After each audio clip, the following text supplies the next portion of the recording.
ঝাড়খণ্ডে পরিযায়ী শ্রমিক খুনের অভিযোগে উত্তাল বেলডাঙ্গা। বিচার চেয়ে মৃতদেহ নিয়ে রেল ও জাতীয় সড়ক অবরোধে সামিল গ্রামবাসীরা। ঘটনায় অবরুদ্ধ হয়ে পড়ে উত্তরবঙ্গগামী সংযোগকারী সড়ক। অভিযুক্তদের দৃষ্টান্তমূলক শাস্তির দাবিতে সড়ক স্থানীয়রা। ঝাড়খণ্ড মুর্শিদাবাদের পরিযায়ী শ্রমিক খুনের অভিযোগে উত্তাল হয়ে উঠল বেলডাঙ্গা।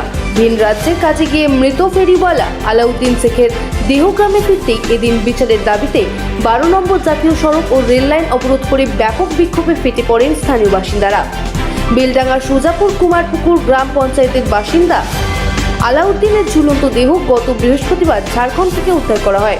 পরিবারের অভিযোগ, তিনি বাঙালি শ্রমিক হওয়ার কারণেই তাকে নৃশংসভাবে মারধর করে ঝুলিয়ে দেওয়া হয়েছে।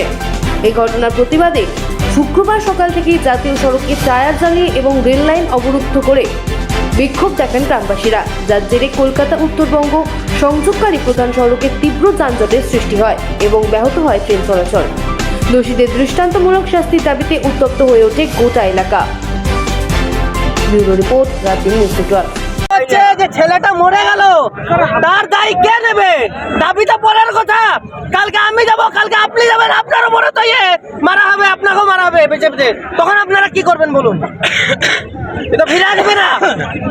টাকা তো সবাই কম বেশি ইনকাম করে, টাকা দিলে তো সব তো সমস্যার সমাধান হয় না। আগামী দিনে যে বিপদ আসছে, এই বিপদ থেকে আমরা কিভাবে উদ্ধার হবো সেই আগে আমাদের ভাবতে হবে। আপনাকে হুঁশিয়ার দেওয়া হচ্ছে, আপনি এই সব বন্ধ করুন, আপনার সুস্থরিতে এইসবগুলো হচ্ছে। আর হুমায়ুন কবির আপনি চলে আসুন মহেশপুর মোড়ে। আপনি কোথায়? ভালো কথা আমাদেরকে বুঝিয়েছেন, আপনি চুপচাপ চলে যান। আপনি উপরে মুখ্যমন্ত্রী পর্যন্ত আপনি জানান, আপনার ক্ষমতা নেই আমরা জানি, কিন্তু আপনি বিদেশে যে মারধর হচ্ছে তার প্রতিবাদটা আপনি করুন। আর সেই রকমভাবে আপনার ফল দেখান, আপনি কি করছেন, তারপরে আমরা আপনার কথা শুনবো। সঙ্গে কি কথা হলো? আপনারা কি এই অবরোধ তুলে নেবেন এখন? না না না না, কোনো মতেই না। আইসি সাহেব এখান থেকে যাবে, ডিএসপি আসবে, এসপি আসবে, আমাদের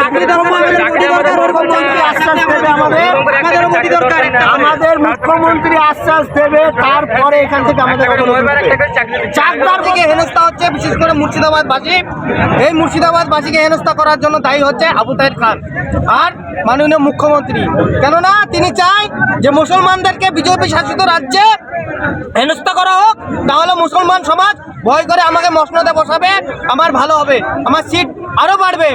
এই আগামী দিনে এই জনগণ মমতা ব্যানার্জিকে এবং বিজেপি সরকারকে এবং অন্যান্য যারা রাজনৈতিক দল আছে, যারা শাসক দলের গোলামি হয়ে কাজ করছে, তাদেরকে আগামী দিনে মুর্শিদাবাদের জনগণ জবাব দিয়ে দেবে।